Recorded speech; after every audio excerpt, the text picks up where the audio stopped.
Hello students, welcome to geography class of 9th standard. As we are doing lesson number 5, landforms of the earth.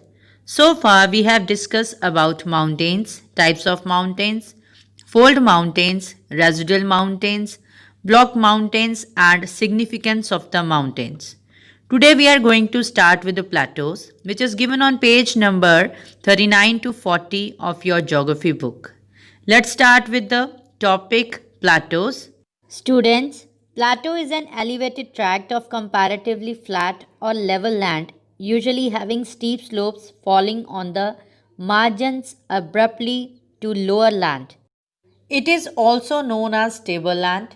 The top surface of plateau may have plain land or rolling hills. Sometimes these plateaus are highly dissected by streams or glacier up to such extent that their original characteristics can't be recognized easily. Let's start with the book reading. Students, open your page number 39. Plateau.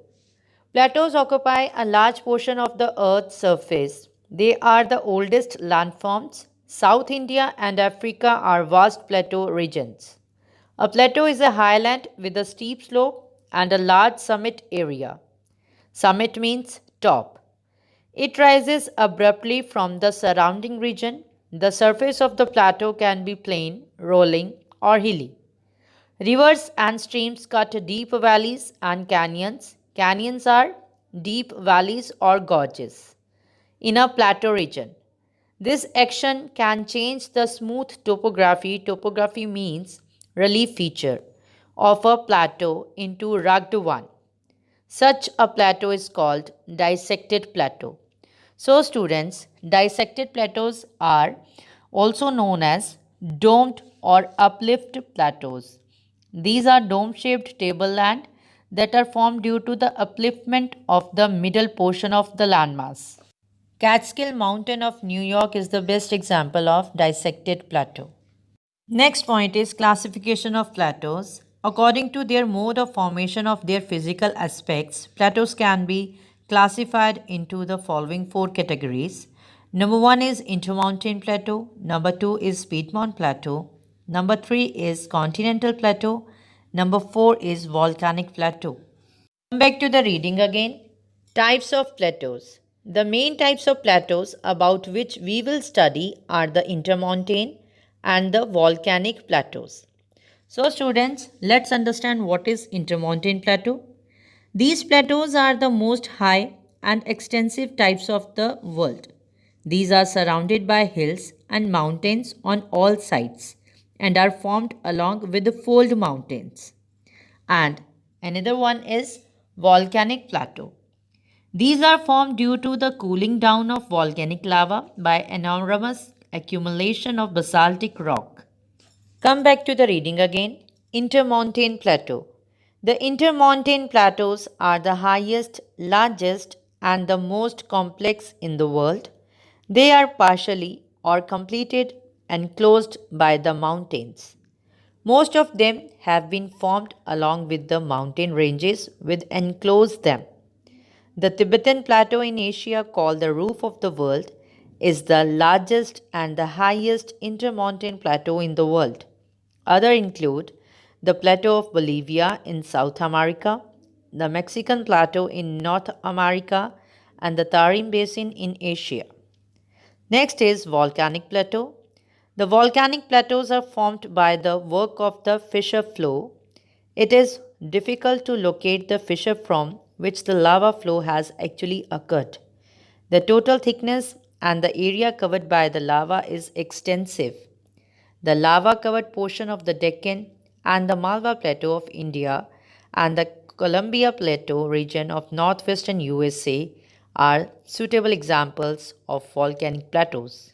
Students, the Tibetan Plateau lying between the Himalayas and the Kulnul, the Bolivian Plateau lying between two ranges of Andes Mountains, and the Mexican Plateau lying between eastern and western Sierra Madre Mountain. On the other hand, the Plateau of Peninsular India, Plateau of South Africa, Columbia Plateau, Ethiopian Plateau, and the Deccan Plateau are the best examples of volcanic plateaus. Come back to the reading again. Next point is significance of plateaus. The response of man to the plateau region is varied due to the variations in relief, climate, and soils. Most of the plateaus are in the semi arid or dry region or arid regions as they are situated near the tropics or on the leeward side of the mountains. Due to higher elevation means height, the temperature is low and the growing season is short. Thus, farming is not an important economic activity. The streams coming from the surrounding mountains dissect the flat and rolling surface of the plateau into deep canyons. The grasslands in the plateau region are extensively used for livestock rearing. Crop farming is possible if water is available for irrigation.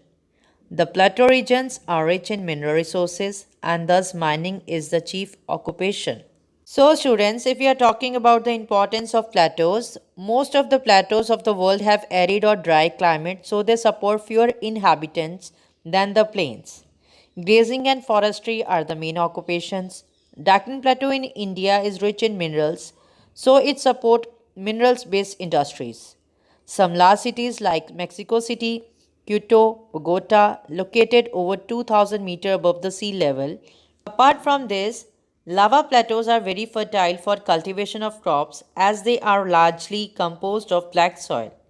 Most plateaus have rich deposits of minerals. Many rivers flowing along plateau falls from a great height when they flow across the escarpment forming waterfalls. Mineral resources development is made possible by plateau rich in iron ore, mica, manganese, copper, gold, and diamonds. So, this is all about today's topic plateaus. Hope you understand well. We will meet very soon with the next topic. Till then, have a nice day.